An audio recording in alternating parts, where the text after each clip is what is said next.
Good morning, everybody. It is January 27th, 2022. And man, it has been a crazy week in terms of Ravens news. I'm joined by my co-host, Chad Cummings. Chad, how are you doing today, sir? How's it going, Benjamin Super? It's going great, man. It's going Beautiful, great. beautiful January day here in Maryland.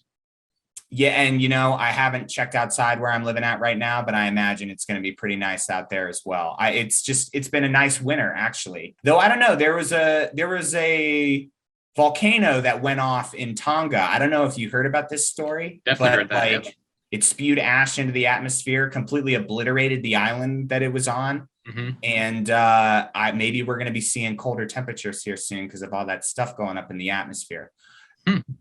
Big meteorological show here. Yeah, that's right. We've got you covered on all angles with all news. We're amazing like that. But let's get to the news that matters. Okay. Wink Martindale is out as defensive coordinator. Kind of a surprise move. People didn't really expect this, but then again, the Ravens are used to zigging when people think that they're going to zag. The Lamar Jackson pick was kind of like that in many ways. So they make this move here. Wink Martindale is out. So I have a theory on this. And it's a theory that doesn't just pertain to the Baltimore Ravens. It pertains to the AFC North in general. We've entered the Joe Burrow era. He's taken the Bengals to the AFC Championship game. He's cool as a cucumber. He puts up incredible numbers. I know he wasn't that impressive in this last game that he played, but Joe Burrow's here. He's playing in an AFC Championship game in his second season as a starter in the NFL for a team that has... They're not the basement team of the AFC North because that'd be the Browns, right? I mean, the Bengals had success under Marvin Lewis and those the years that they won in the 2010s. Mm-hmm. But I think you're seeing a shift in defensive philosophy in the AFC North. The Ravens are in for an overhaul. I read an article that said that they were going to address 4 different starters in the offseason on the defense. Wink Martindale's out. They're looking at this guy, Mike McDonald, who was on the team. He's a Ravens guy through and through. He joined them as an intern in 2014, promoted to inside linebackers coach in 2018. He applied for the D coordinator job, but they picked Wink instead. He goes to Michigan and Michigan gets into the college football playoff, transforms their defense. And a big thing for his defensive schemes is to not give up big plays. And they're thinking about bringing him back on as defensive coordinator. Keith Butler of the Pittsburgh Steelers recently retired. I don't think he wants to deal with rebuilding and retooling a defense that has to deal with Joe Burrow and Jamar Chase. And I think the Ravens are rethinking the idea that you need to blitz the fuck out of a quarterback to put pressure on it. What do you think of this move by Wink Martindale? And is there any credibility to my crazy wackadoo Joe Burrow theory? I was very surprised. I think most people we're expecting, if any change in the coordinator position would be offensive coordinator. When I saw Wink was gone, I was like, whoa, what's going on? My first thought was maybe there was like some kind of like hostility between him and John Harbaugh for some reason. Because it just seems so out of left field. His 4 years as our D coordinator, he was top 10 the first 3 years as total defense. And then last year was an anomaly, in my opinion, with all the injuries. They ended up in the 20s in total defense. Is it that they're trying to change a philosophy, or was it, them butting heads for some reason? Mike McDonald was on our staff for multiple years and he applied and he lost out on the job to Wink. Cincinnati is still in the playoffs right now. And they have a huge, that big play ability with him and Jamar Chase, man. It just doesn't make sense. Against Tennessee, Jamar Chase was just like every play that he got the ball is just like 15, 20 yards down the road. Like his center of gravity, like his balance, like he just shakes off any kind of wrap up tackle around his hips or anything. Like it's like nothing. He was always breaking tackles. Could that be a reason why, maybe Wink didn't want to change how he does things? Harbaugh wanted to adjust things here and there. It's hard to tell, but I wouldn't say that your theory is absolutely out of left field. I think that makes sense. I think it's hard to justify having a defense that blitzes all the time when you never sack the quarterback. You're susceptible to these dink and dunks in the center of the field that end up gashing you because your secondary's, up on the line trying to blitz the quarterback. I think those days are over, especially with Joe Burrow's release time. I think they took a look at Joe Burrow and they said, holy shit, all the legwork is already done for him to be a great quarterback. He already has chemistry with his number one wide receiver because he played with him in college, right? He's already, he's adjusted for the speed of the NFL. He's had a reconstructed leg, and he's in the AFC Championship game the very next year. He's cool as a cucumber. He gives great the guy. It's hard to not like the guy. If you don't like him, you at least understand why he's an NFL quarterback. He has a machismo about him that I think really players gravitate towards that. He's here, and I think with Keith Butler retiring in Pittsburgh, and then some of the issues that they're going on there, you got to figure out their quarterback situation because Big Ben officially announced he retired today. We saw that coming, but the news came out today. I think they took a look at the defense and they said, are we really going to get gashed every single year with Joe Burrow and he's going to hang 40 points on us and we're not going to stand a shot in any of these games? I think it's a philosophy shift.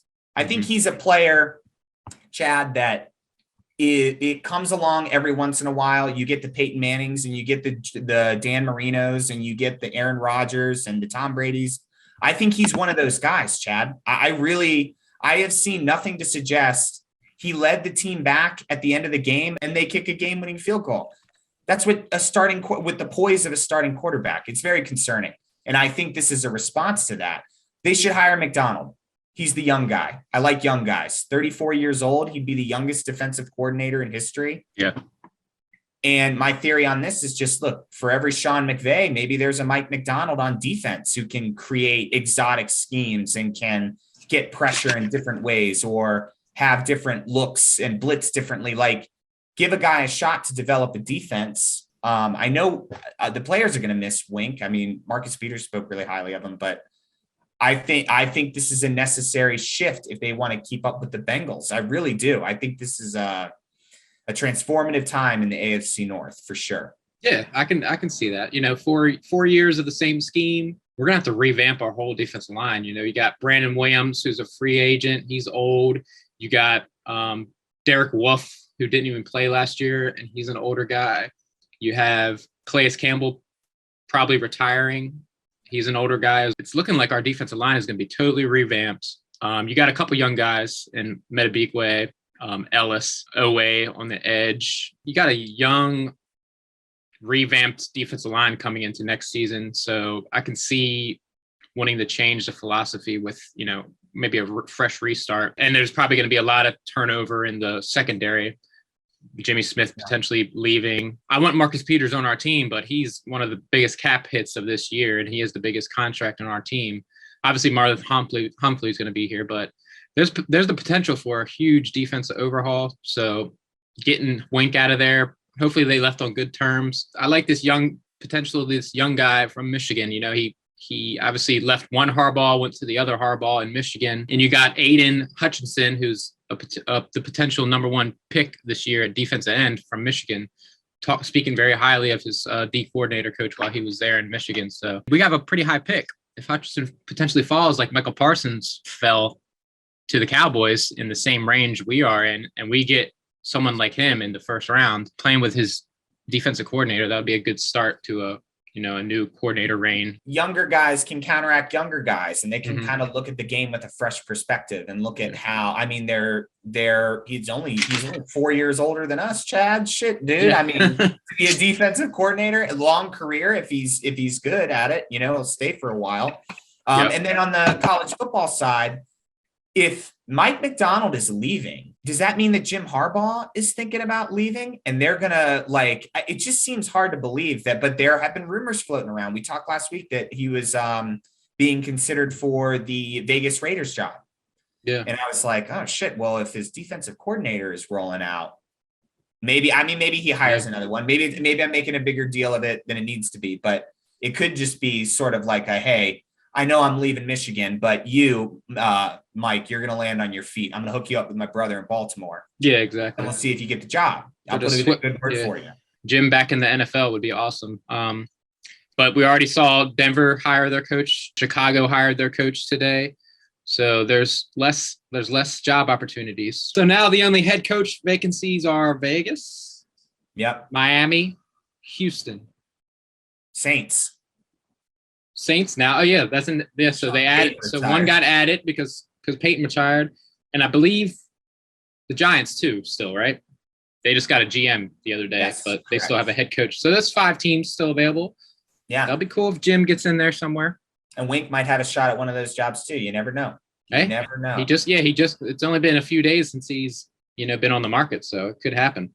Hey, other Ravens news. Antonio Brown wearing a Ravens jersey and him saying he wants to play with Lamar Jackson. How does that make you feel inside?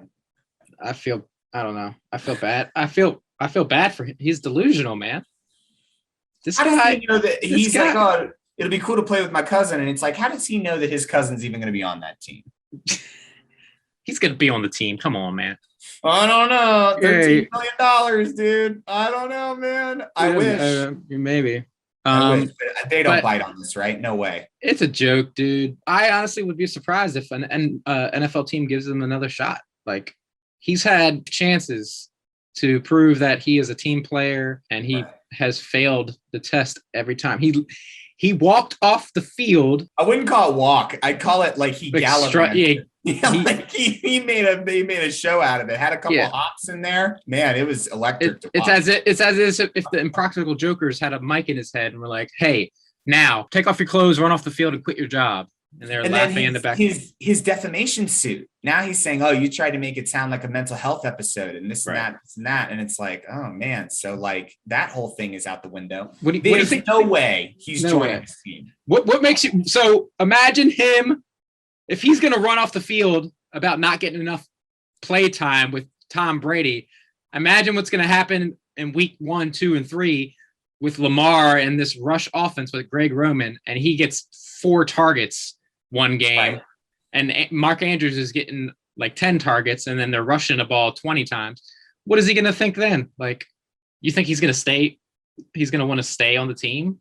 Yeah, and they act like, oh, Lamar will reel him in. Lamar's a 25-year-old quarterback. If fucking Tom Brady couldn't do it, what makes you think Lamar? And that's nothing against Lamar Jackson. I think he's a great leader. He's a young guy.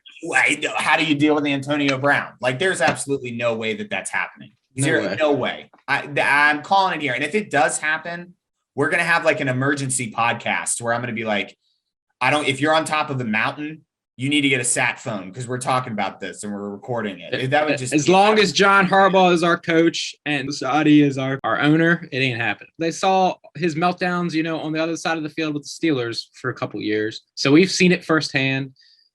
It ain't going to happen. Compare the Ravens organization to the Steelers organization, like very top class.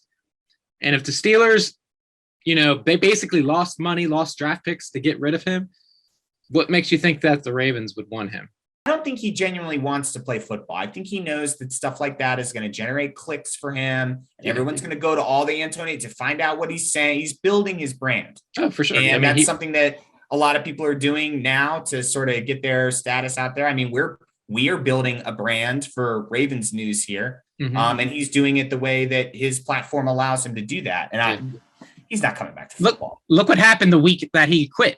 He released a single. Right. He's hanging out with Kanye West in his music video with all these. He had a Knicks game courtside. Yeah, he's hanging out with Kanye West. Whatever he was doing up there, I don't know if he's like on a track with Kanye or something like that. It was probably a money move, and then Mark, and then he was interviewing on the Full Send podcast with that Nelk crew or whatever. Like 2 or 3 days afterwards, like he probably made his money already. Yeah. He generated buzz by doing what he did. He didn't care because he doesn't want to come back to the NFL. Everyone's making it seem like, the NFL, they're going after Antonio Brown. Oh, this is so sad. I'm glad he's filing his suit. And it's like he wants to create a buzz about him. And we're giving him that, you just have to be self-aware that you're giving that to him. You know what I mean? And at some point we've seen social media stars. Sometimes you feed the beast and they fizzle out.